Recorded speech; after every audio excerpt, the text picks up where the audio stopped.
రాష్ట్రంలో తీవ్ర వర్షాభావ పరిస్థితులు నెలకొన్నాయి.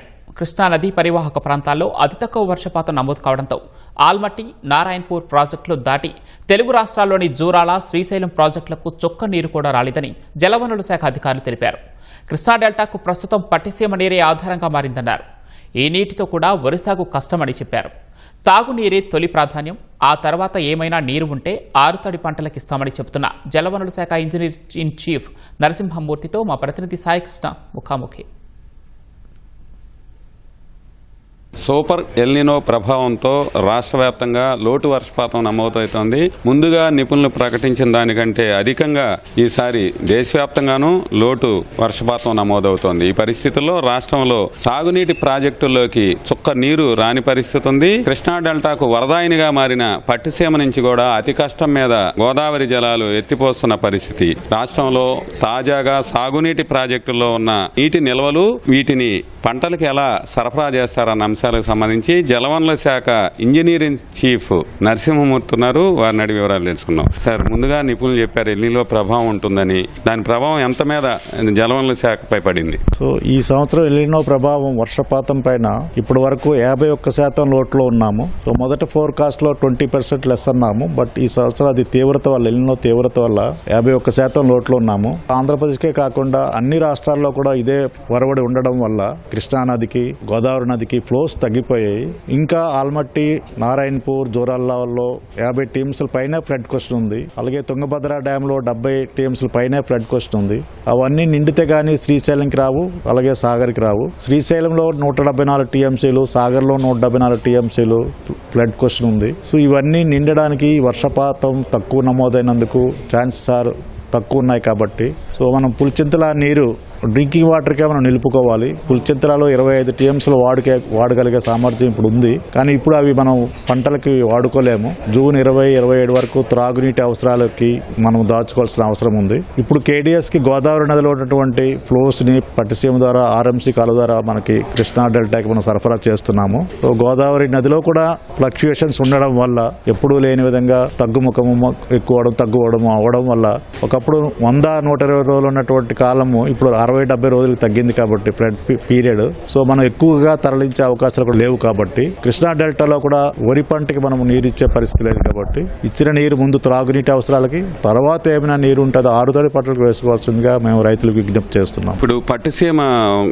పరిస్థితి ఎలా ఉంది? ఎంత మాక్సిమం వినియోగిస్తే ఎన్ని క్యూసెక్లు రోజు కృష్ణా డెల్టాకు వచ్చే అవకాశం ఉంది? ఇంకా రాబో రోజుల్లో ఏమన్నా గోదావరికి ప్రవాహాలు పెరిగేటట్టు మీరు ఆశిస్తున్నారు? మనకి గోదావరి ద్వారా 15,000 క్యూసెక్ల వరద తప్పకుండా జీడీఎస్ కి మనం కేటాయించుకోవాలి. దాని తర్వాత ఏదైనా ఉంటే ఆ వరద పట్టిసీమ ద్వారా 8,000 క్యూసెక్లు మేము తీసుకెళ్లే సామర్థ్యం ఉంది. అంటే మొత్తం 30,000 పైగానే గోదావరిలో వస్తే పట్టిసీమ నుంచి 8,000 క్యూసెక్లు మనం తరలించవచ్చు.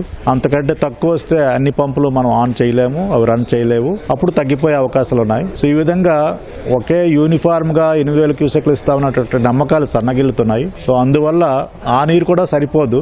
ఎందుకంటే వర్షాలు లేకపోతే మనం కెనాల్ ద్వారా ఫుల్ గా సప్లై చేయడం కూడా సాధ్యమైన పని కాదు. సో వర్షాలు తోడైతేనే, కెనాల్ వాటర్ వర్షాలు తోడైతేనే మనకి సమగ్రంగా మనం ఇవ్వగలము. గోదావరి డెల్టా పరిస్థితి ఇప్పటి వరకు కొంతమేర సాగు వివిధ దశల్లో ఉంది. అక్కడ నీటి లభ్యత ఎలా ఉంది? ఖరీఫ్ గోదావరి డెల్టా వరకు నీటి లభ్యతని కొంతవరకు ఆశాజనకంగా ఉంది. 15,000 క్యూసెక్ డిమాండ్ గోదావరిలో ఉంటుంది అనేటువంటిది ఎప్పుడు హిస్టరీ ప్రకారం చూసినా సరే అంతకంటే అది ఉంటుంది అనేటువంటి నమ్మకం ఉంది. సో గోదావరి డెల్టా వరకు పంటల్ని కాపాడగలము, పంటలకు ఇస్తామన్నటువంటి నమ్మకం ఉంది. కృష్ణా నదిలో ఆ పరిస్థితులు లేవు. కాబట్టి కృష్ణా డెల్టా వరకు మాత్రం త్రాగునీటి అవసరాల తర్వాత ఆరుతడి పంటలు వేసుకోవడానికి అవకాశం ఉంటే చూడవలసింది కోరుతుంది. అక్కడే ఈ పరిస్థితి ఉంటే శ్రీశైలం, నాగార్జున సాగర్ లో చాలా నీటి లభ్యత పూర్తిగా మట్టాలు పడిపోతున్నాం అన్నాను. రాయలసీమ కావచ్చు, అట్లాగే ముందుగా మీరు ప్రకటించిన షెడ్యూల్ ప్రకారం నాగార్జున సాగర్ ఆయకట్టు, వీటి పరిస్థితి ఏంటి? నీరు ఇచ్చే అవకాశం ఉందా? నాగార్జున సాగర్ కి అయితే మనకి నార్మల్ ఉండేటప్పుడు ఆగస్ట్ 15th, ఆగస్ట్ 31st కి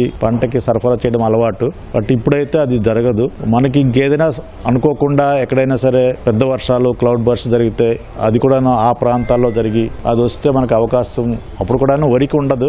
అప్పుడు కూడా ఆరుతడి పంటలకైతే నాగార్జున సాగర్ ఆయకట్టు మాత్రం వరికి ఉండే పరిస్థితులు లేవు. ఇది కొన్నాళ్ళ తర్వాత కానీ మనం పూర్తిగా చెప్పలేము. ఇప్పుడున్నటువంటి విషయాలు అయితే మనం వరి పంటకి ఇచ్చే పరిస్థితిలో లేదు. శ్రీశైలం నుంచి రాయలసీమకి వెళ్ళి అట్లాగే తుంగభద్ర కూడా నీరు పూర్తిగా ఎండిపోతున్నది. ఇలాంటి పరిస్థితుల్లో రాయలసీమ రాయలసీమలో పంటల సాగు దాని గురించి కూడా ఒకసారి. తుంగభద్ర గానీ రాయలసీమలో గానీ త్రాగునీటి అవసరాలకే సరిపోయేటట్టుగానే ఉన్నాయి. ఎక్కడ వరి పంట వేసేసి మనం వరి పంటకి సప్లై చేసే విధంగా లేదు. వారం 10 రోజుల తర్వాత పరిస్థితిని అంటే ఇవన్నీ ఎప్పటికప్పుడు బేరీజ్ వేసుకోవాలి.